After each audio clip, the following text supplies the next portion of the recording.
guidance by the presence of the Holy Spirit upon their fathers and guide and protect their father until makaabot din sila sa lake na safe o makaulit sila sa pag-aataw.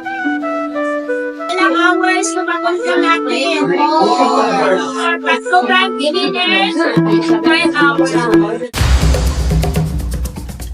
Kumusta mga kapwa manlalakbay?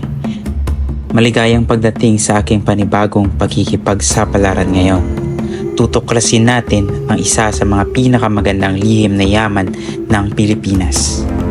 Ito ay ang Lake Holon. Isang kamangha-manghang lawa sa bunganga ng bulkan na matatagpuan sa kabundukan ng Tivoli, South Cotabato.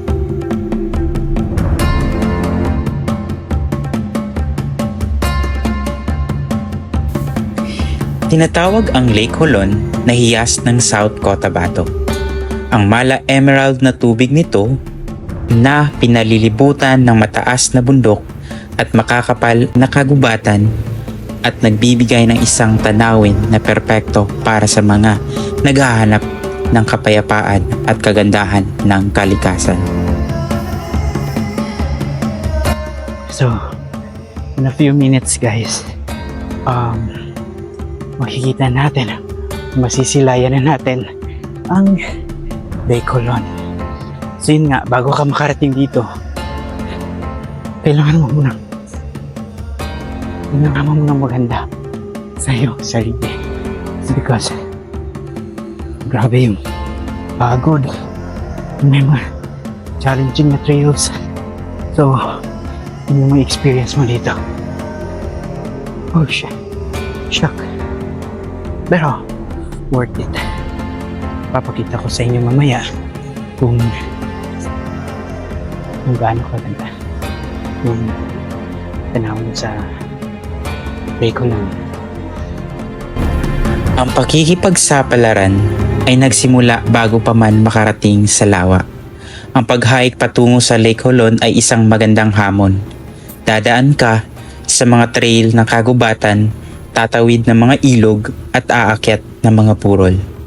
Hindi madali, pero ang bawat hakbang ay nagdadala sa iyo ng isang napakagandang tanawin. Sa bawat hakbang mo, tatawid ka sa mga ilog at dadaan ka sa makapal na kagubatan. May mga pagkakataon pa na matatanaw mo ang mga kamangha-manghang tanawin sa paligid mo. Ito ay ang tunay na pagtakda mula sa ingay ng lungsod.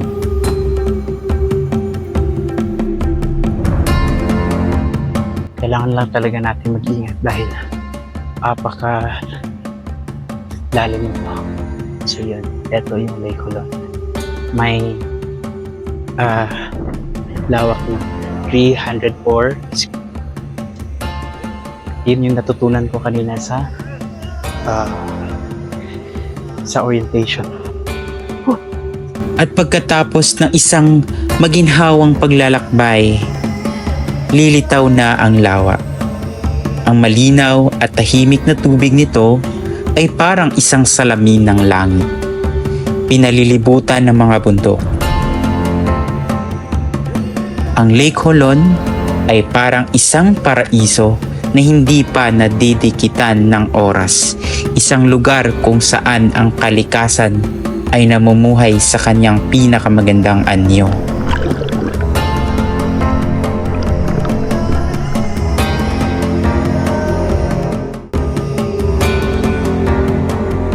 Ang Lake Holon ay may malalim na koneksyon sa mayamang kultura ng mga Tiboli, ang mga katutubong tao ng lugar na ito.